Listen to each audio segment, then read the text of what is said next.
Hello, this is Mark L. White with Health Hacks, and today I have my really good friend, Dr. Rudy Eberwein, joining us. You're also down here in South Florida, and it's great to see you. Hey, Mark, great seeing you. Again, like I was telling you, good job on doing this podcast. It's been great. You've been in this space for a long time.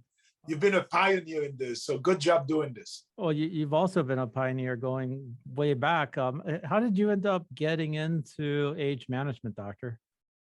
It's actually a funny story to the point that both me and my wife experienced hormonal imbalance, and that's what got us there.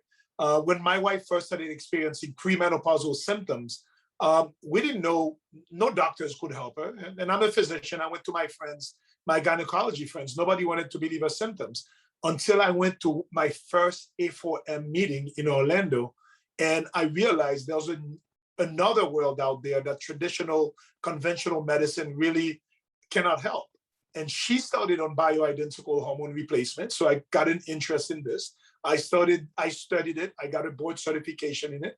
And I started doing hormone replacement for both men and women. Again, all studying with what my wife went through. Then eventually now I specialize only in men and only for men. And lo and behold, I felt the symptoms of low T also 3 years ago when I was 48. But thank God now I knew better. I know how to treat myself.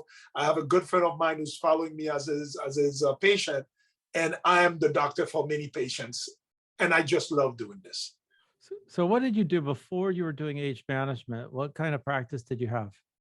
Yeah, so I did internal medicine at University of Miami, Jackson Hospital. So the first 12 years of my life, I worked as a hospitalist, which is I specialized in treating patients in the hospital. I worked at a major hospital in South Miami area. I was dealing with all the acute cases in the intensive care unit, the emergency room, truly acute medicine, high risk. I've learned a lot, I helped a lot, but I like much more doing this side of medicine, which is the preventive side. So your wife a few years ago, this is how long ago was that when you got to A4M? About That 9 was years ago? maybe 2008, 2009. Wow, so that's 13 years. And as a doctor treating like people that are sick, like what is it about preventative health that like shook up your paradigm of how we treat our patients? Well, it's again, we have a great sick care model in Western medicine in the United States. If you're sick, you have a disease, you want to come to the States. We really have great medicine. I still do traditional primary care. I still do patients and treat diabetes. But what we're not good at is really emphasizing nutrition, diet, avoidance of toxins, and then treating patients for the root cause. A lot of my patients that I see with prediabetes, I don't focus on what medication I'm going to put them on. I go over a whole review of their daily lifestyle habits, and we start changing that.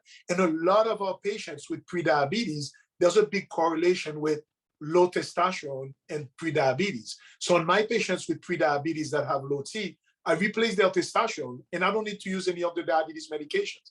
I get great success emphasizing nutrition, exercise, hormone balance, and mindset. You put those four together, there's not that many diseases you cannot treat.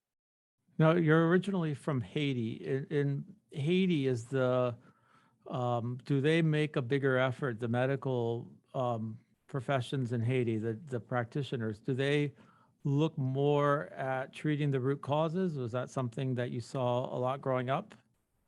So not really. So we do have traditional medicine in Haiti, and I've learned a lot of this from my mom. I think everybody from the Caribbean can tell you this. We have a lot of traditional ways of treating things that now when I look back, I'm like, they were all based on some kind of a science. Traditional medicine in Haiti, unfortunately, is not great. We have great doctors who are great diagnosticians, but they don't have a lot of the resource and the support. But no, I really developed my preventive medicine here in the States, really after being burned out by the acute care medicine I was doing. I was like, that's not the way to go. We need to catch those patients earlier.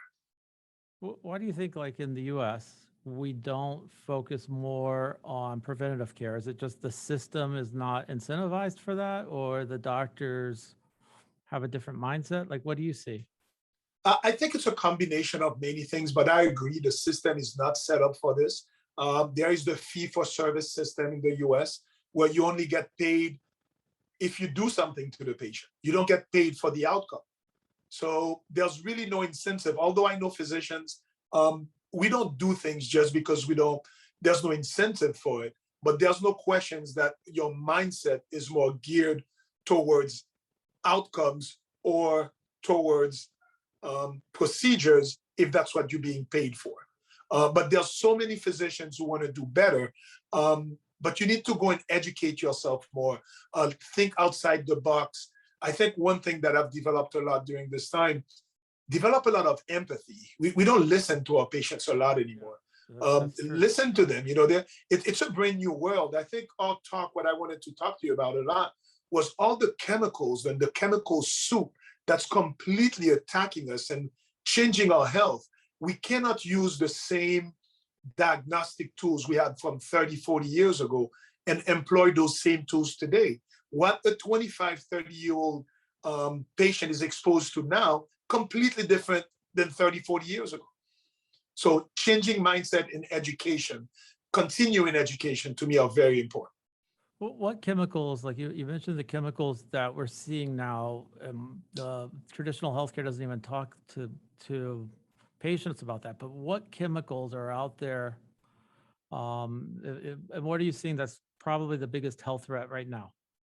Yes, so this is a really complicated question that although I've been in the testosterone world for 10 plus years, maybe 12, 13 years, it's only those past 3, 4 years I've educated myself more about this. So the class of chemicals that really are creating havoc on our system, on our healthcare, are called EDCs, endocrine disrupting chemicals. You can call them also estrogenics. So those are any chemicals that are produced by our industries that we use in everyday products like plastics, fertilizers, personal care products. And what an EDC is, they alter the normal function of a hormone. So for example, personal care products, they have a lot of estrogenic compounds. You put it on your skin, it gets absorbed. And what it does, and EDCs can affect our hormones many different ways. Some EDCs affect the transport of the hormone. Some EDCs block the receptor of the hormone. Some EDCs act just like estrogen or testosterone. So you can only imagine if you get bombarded by those outside estrogen synthetic compounds that block your estrogen receptor or modify the receptor or decrease your testosterone level, what that can do long term. So I can give you a few examples because I just learned about those myself. Plastics, for example, we all know plastic should not be good. There are two classes of chemicals that are the worst. First one is bisphenol A, which now, thank God, it's been banned in the European Union for a long time. And now in the US, now they put a ban on it because BPA, bisphenol A, has been linked to many sexual and reproductive bad outcomes, including infertility, decrease in testosterone, and ED. And that's not even counting the other things they're associated, like cancer and ADHD, those type of things. I tend to concentrate more on the sexual health because that's what we do. Another one called phthalates. I didn't even know how to pronounce the name. It's such a complicated name. But those are called, it's PHTHALATE, phthalates. Those are called everywhere chemicals. They are in our plastics. So what makes the plastic hard? What makes plastic clear? They are in our personal care products, shower curtains, in the floor. They are in flame retardants. Really, scientists tell us that those are ubiquitous chemicals. They're everywhere. They actually tried to do a study back in 2012 where they wanted to see what the effects of phthalates was on humans. So they wanted a control group of patients. They could not find anybody in the US that did not have phthalates in their urine. They had to go get an Eskimo tribe that has 0 phthalates. So that's to tell you it's everywhere. And it is now proven that it affects the HPG axis, the hypothalamus pituitary gonadal axis, and messes up our fertility and our sex drive and our sexual potency. So, like, if we're using plastic cups and we drink out of a plastic cup, or we're Ooh. taking a shower and we have a plastic shower curtain, how does that get, like, I don't eat plastic. How does it end up getting inside of us? So by many ways, first, you can breathe them in. Anything that has fragrance. I don't know. I used to love fragrance, and lavender was my favorite. Lavender, by the way, even natural lavender may decrease your testosterone. If it is coming from all those I don't want to say the brand name, but any of those atomizers, fragrance, perfume, all of those are full of phthalates, BPA, and parabens. So you can inhale them. You put them on your skin with personal care products, or if you drink from any kind of water bottle, um, utensils, you heat up your food. Not only can it leach into your food, even when it's cold, when you heat up the food or the liquid, even more. So it So gets, you may think that you're protecting yourself. For example, me, I stopped drinking bottled water. It's very inconvenient. It's much easier to carry a plastic bottle with you. Now I carry my stainless steel bottle at my house. I don't have this anymore. I have a water filter to try to decrease it as much as possible. One great thing I found out, because the names are so complicated, we don't even know. Great little story here, Mark. I went to Hawaii about 7 years ago. Mhm. And when you go to Hawaii, and there are 7 places that you go to the beach, you cannot use regular sunscreen. right. And I I was saw like, that. why is this? It is because those chemicals, those estrogenics in the normal sunscreen, they leach into the water and they destroy not only the corals, they also make a lot of the fish that maintain the corals infertile. So in my mind, I was like, oh, so I cannot use this sunscreen on me because it's going to mess up the fertility of the fish. What about me who's putting this every day? So, So, so when you see like guys who are infertile, and I also read about like kids, teenagers, they start like girls start their periods now at a very young age. Like, is that all because of the plastics they're eating? Or I'm sorry, the plastics out there in the environment? there's a very strong link. So estrogenics, again, which are all that class of EDCs, what they do for women, they increase estrogen. So it is associated with early menarche, so early age of to have their menses, early thelage, when they develop breasts at an early age, and all the estrogen dominant type diseases, fibroids, endometriosis, miscarriages. So all of those plastics that are leaching into us, attacking our system, are causing all this in women. And in men, what it's causing more, it's ED, low T, and infertility. So you see it out there. We just cannot put together what the cause is. It's coming out more little by little. So how do we protect ourselves? Because plastic is everywhere. You can't go, I had lunch today. And I was eating with a plastic fork and spoon. It's not convenient to carry a metal fork and spoon. It's How do not. we protect ourselves other than like just avoiding plastics? Well, listen, the bad thing is, and that to me, whenever I do this talk, this is the bad news of it. We can't. Unfortunately, they're everywhere chemicals, and they make our life easier. As you said, would you be carrying a normal stainless steel fork and spoon everywhere? It's not convenient. So we try the best that we can. You try to use as less plastic as possible. You try to use the best products on your skin that don't have those estrogenics. You try the best that you can.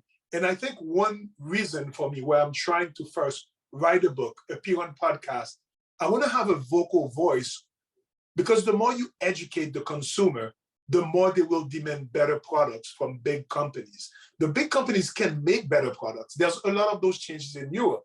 So the more we educate, I love this quote, with knowing comes caring, and with caring comes change. If you don't know, you won't even care to change. But when you know, you'll start making changes. So yes, so one of those things is educate yourself. Second, there's a couple of apps. I have no relationship with those apps, but I use them a lot. And I'm going to tell your viewers, because I think everybody should know about them. One of them is called Think Dirty. and the other one is EWG, Healthy Living. I use them every day. Every product that I'm going to do, I kind of scan it. I look at what it is. I've changed my deodorant. I've changed my shampoo. There's a trial and error. There's one deodorant that I use. Man, I smelled like a testosterone-fueled goat for a week. I had to change it. I found a good one now. So it is like this. The first thing you need to know, you need to educate yourself. Where are you getting most of the exposure? And what you said about teenagers, kids, pregnant women. So the effect of the EDCs, what the studies are really showing, it's not just the amount that you get exposed to, it's when you get exposed to it. If you get exposed to it before puberty, or if you get exposed to it while you're in the womb, in the uterus of your mom, it gets transmitted like this. So that's why young kids before puberty, pregnant women, they should avoid those even more. So do you think like the FDA and the role of regulators should be to eliminate EDCs and products that like BPA products? Like, should they be out there regulating it, or do you think this is more for the marketplace? Because if we all stop drinking water in plastic, they would stop making water in plastic. I think it has to be from both sides. First, the FDA doesn't have a great history.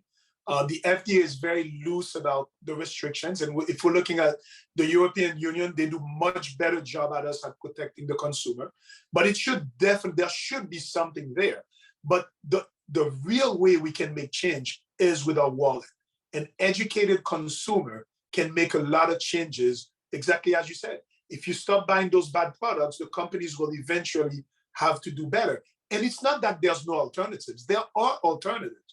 It just may be a little more expensive and not as convenient, but there are alternatives. So I think your responsibility, which you're doing a great job, my responsibility, and anybody in this space, is to educate yourself and then educate as many people as you can around you to make them be conscious of this. Because if you don't know, you'll just kind of go through your life. You're busy, you just eat lunch, put your products, and go on your merry way. We need to teach people to do better. So using these apps, I can look at every day-to-day item and see, does this contain EDCs, BPA, phthalates? It's phthalates, right? Yeah, phthalates. Phthalates. The pH is silent. I had to learn that. Is there a way, like, is there a test somebody can do to see how much exposure they're having to these products? Yes, so there is a urinary blood measurement of phthalates. I don't know if it's commercially available. There's a great book, by the way, that I'm going to recommend to your viewers. It's called Countdown by Shauna Swan, S-W-A-N. She's a PhD.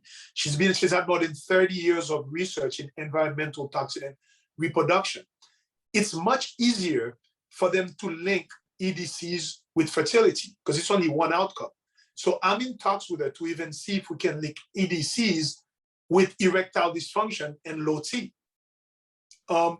So for sure, we know that there is a link with the fertility. So there must exist a link. It just hasn't been proven completely yet.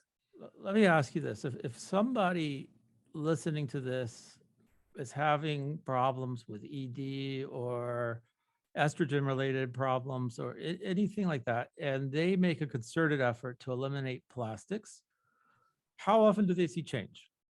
Well, I had a friend of mine who he was eating a lot of chicken, grilled chicken from a local source. Supposedly it's grilled and it's healthy. He was young, he was only 35, started having some problems with ED. ED is a spectrum, just not as strong erection, not full ED.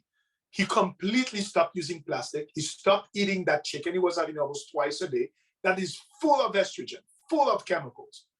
And within a few months, that changed significantly for him. So I tell him he was lucky that these small changes were able to get them there. Me and you, Mark, we're in this field. Unfortunately, there's sometimes that you can do all of those things and nothing helps. Because unfortunately, what I've learned with this also, those EDCs can affect you from generation to generation because it induces epigenetic changes that can happen to you from when you were born.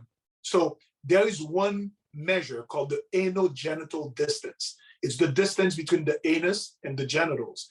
Dr. Swan, in her book, she was able to measure this, and she sees that not only in animals, mammals, and also humans, men tend to have a longer AGD, but if a male mammal, including humans, is born with a shorter AGD, it's been proven that that person will have more problems with reproduction or fertility when they mature. So if that is amazing that we can prove that. So if you could measure the distance from your anus to your testicles. Genitals, the beginning of the genitals. Okay, so now you're making me want to go home and measure mine. I know. And see. No, it doesn't work like this. It is really more so. Dr. Swan was able to take, and she measures those as babies. And she was able to see that in a population, when you take a lot of people, the men with the shorter AGD tend to have a tendency to have lower T and more fertility problems. So it doesn't mean that if you have this distance, that's going to happen. But there is a statistically significant trend that this is a way that we can do a marker for it, a physical marker. So you you educate your patients, which I know you do an amazing job of, because I've worked with you and you're a fabulous doctor. But you also do a lot with weight loss, and going back to like, and I've talked to doctors from other countries that have grown up elsewhere, and one thing they all say is when they come to the United States, we all suffer from obesity. Like, we're the fattest country on earth. Definitely. And I know you do a good job of helping with weight loss. Yes. Is there any relationship to plastics and obesity? Definitely. And I'm going to direct you guys to another great book. It's called Obesogen, the obesogen effect, obesity and estrogen. So those EDCs, I focused in my book and in our talk that EDCs affect fertility and testosterone. But EDCs have been linked to cause insulin resistance, increased risk of diabetes, and increased obesity. It's not just that our food, that we're eating too many calories. The quality of the calories and what our system is being attacked, the way our system is being attacked, we cannot process it the same way. So you see that a lot. In my country, we see that. You get people in Haiti or in the Asian countries that they eat rice every day, and they don't have obesity in their country. Not at all. They move to this country. Within one generation, you already see a change in their lineage. So there is something beyond just the amount of calories that is causing this. That said, I realize, so when I counsel my patients, I'm like, it's going to be harder for you to lose weight. You're going to have to do all those things. But with hard work, with education, we can still do it. It's just not as easy as it used to be. Well, why do you think we are, as a country, obese? I know that you could say, okay, we eat out, bad quality food, but is there something you see, because you've traveled internationally, is there something you see that like we as Americans need to stop doing? Yes, I think that's something that we see almost everywhere. Is food has become such an emotional part of our life. I believe in fasting a lot. 5-10 years ago, I used to tell my patients, you need to eat 3 meals a day plus 2 snacks. You need to drink a lot of milk. It does your body good. All of those things to me have been the wrong way of looking at things. Fasting works for different people, but to me, the most important thing with fasting is we're not always preoccupied with food. In this country, and I was part of it, I wake up in the morning, what am I having for breakfast? What's my snack? What am I having for dinner? When I fast, I have 1 or 2 meals a day. So it takes a lot of the anxiety away. We need to really get to a place where food is not the major thing we're thinking about all day long. That's what's happening not only in our society, but we see it happening in a lot more countries now. It's the magic of marketing. They make everything look good on TV. So we don't eat now just for subsistence. We eat as part of our emotional day. Right. And I think that you're onto something, because we tie food to emotions and the dopamine hit we get, the pleasure of eating a snack. It was funny because yesterday I'm at home watching television with my wife, but our TV is right next to our kitchen, and my wife kept going over and snacking. And then she's like, I'm going upstairs because for some reason she's like, I'm not hungry, but when I watch TV, I want to eat. And it's That is that so typical. it's breaking that emotional connection to food. It is. And I know your wife, she's such a health nut. She's so Yeah. amazing at this. She has great willpower. Imagine for some people some people have a short circuit. Their leptin levels are all out of whack and they cannot help themselves. So this is such a big letdown, such an emotional distress for some patients going through this. I see them at my weight loss clinic all the time. It is heartbreaking. And you see that they're trying, but there's something else that's holding them back. So Obesogen, that's another great book that shows again the effects of a toxin environment and why it's harder for us to lose weight compared to before, if we were just to compare calories. So you're talking about periodic fasting or daily fasting where we have you have a window to eat, right? 8 hours, 10 hours. So for me, fasting is anything that you can do. Even if you do 10 hours, 12 hours, the emphasis that I try to tell people is only eat when you're hungry. Don't eat based on time. And if you can do 16 hours without eating, that's great. Start listening to your body. So a lot of times I used to do this. Oh, it's 12 o'clock. I need to have lunch. Was I hungry? Not really. It's just a habit. So get the same thing. You're in front of the TV. You're going, you need something to munch on. Those are emotional habits that we develop that because the more you eat, the more your insulin level stays up. We need time when your insulin level is staying on the low side. You're not digesting. Your body can work much better like this. So if we have periodic fasting, we're doing 8 hours a day. It doesn't mean you can eat whatever you want in that 8 hours. No, it's still exactly that 8 hours. We still got to respect the amount of calories that you're eating based on your basal metabolic rate. You still need to know that a calorie is not a calorie. There's a diet that they call the Twinkie diet, that they say if you eat 4 Twinkies a day, you will lose weight because it's 1,200 calories. Yeah, but the quality of calories that you're eating is not good. You may lose weight for a short term, but your health is going to deteriorate. So the choice of foods, emphasizing the macros, the right amount of fats, carbs, and proteins, the micronutrients that you're getting, where you're getting them from, that is very, very important. It's not just calories. How about like this whole thing where we see a lot of people that have adopted a plant-based diet? What's your opinion on that? Like, should we be eating less red meat? Should we cut red meat out? Should we cut out all meat? I love red meat. So for me, I've seen the Netflix documentary and I wanted to turn plant-based. I lasted one day. My wife was plant-based for almost 5 years. So I'm used to people doing this. Is whatever's good for you, you do it. But if you're going to eat meat, you got to eat the good quality meat. So I eat much smaller portions, but spend the money. If you're going to eat red meat, chicken, or fish, any of those things, for beef, you go grass-fed, no antibiotics. For chicken, it costs you a lot more. But if you're going to go down that route, you have to go with the healthier, cleaner version. For sure, we eat way too much meat in our society. And it's because food has become too plentiful, too cheap. Every society, when you see the way our society was, we eat a lot of plant-based and some animal protein. We tend to eat way too much animal protein, although now there is this movement about the carnivore diet. I don't know if you've seen much about it. Mm-hmm. Eating only meat. I was very critical about it at first, but you know what? I'm looking at the studies. I have a few friends who do it. I follow a few doctors who do it. To me, if you're going to do something, for example, what I like with the carnivore diet, it eliminates all the grains and all those other unhealthy sugar. So, if you're going to only have good quality protein, that may work for some people. To me, it's about finding what works for you. There's not one set of standards for everybody. So you need to work with somebody who has experience with this, find something that works, and get better at this one thing that works for you.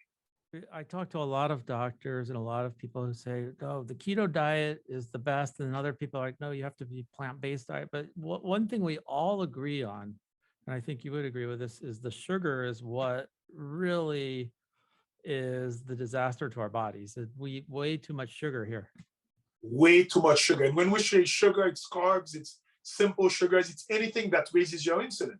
And even when you drink, that happens a lot. People drink a lot of orange juice. And they're like, but it's orange, it's healthy. First, they put a lot of high fructose corn syrup in it. Second, they remove all the fiber. So now you get a spike in your insulin.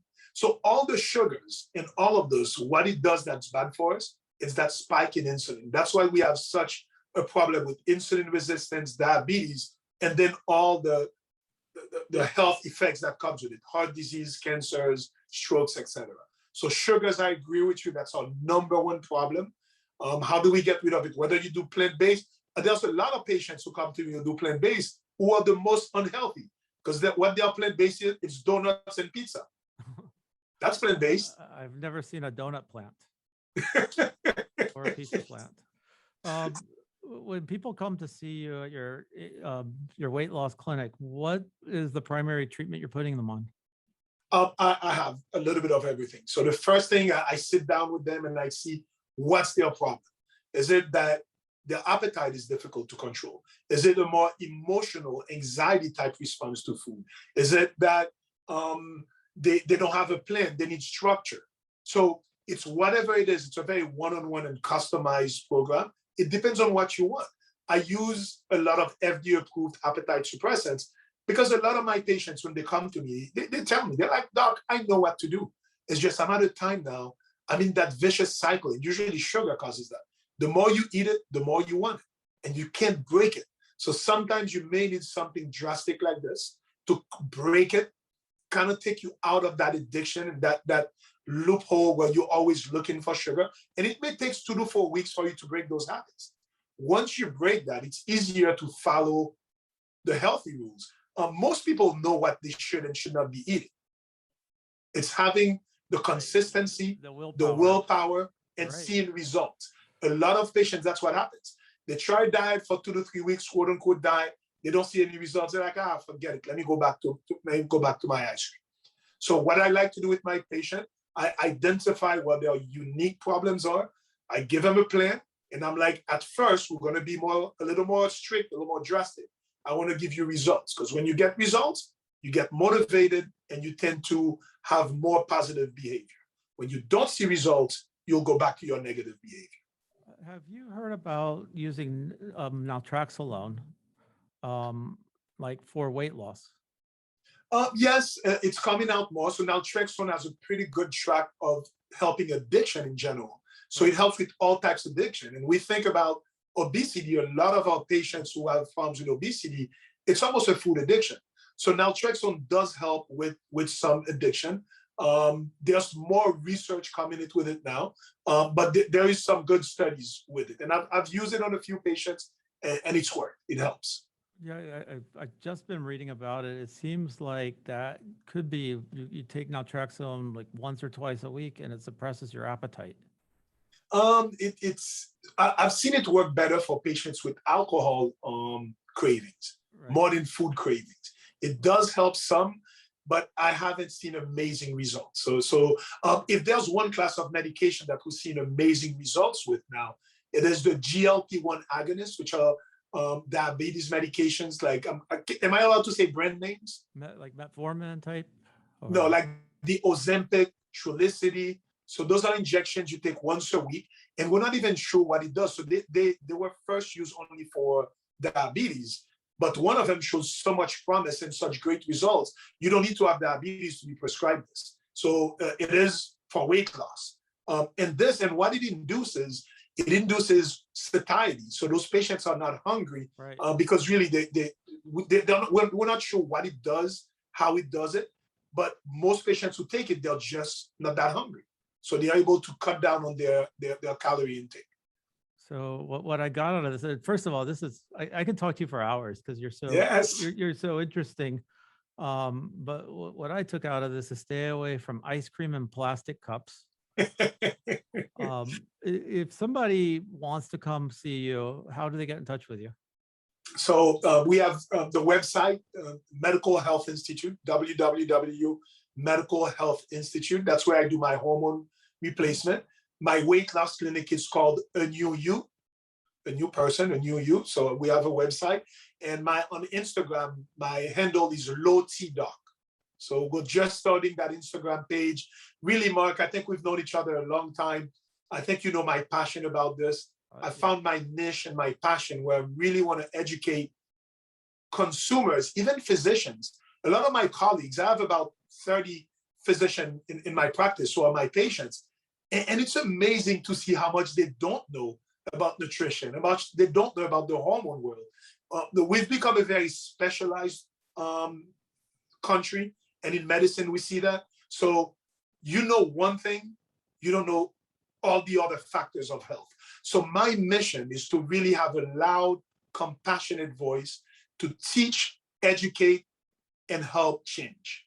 So look more for me. I'm hoping we have more conversations like this. We need more people like you to put this out there because this is information that needs to be propagated. I love your passion. I really respect what you're doing. Thank you so much for your time, Dr. Eberwein. I really appreciate everything. My pleasure, Mark. Great talking to you. You too. Thank you.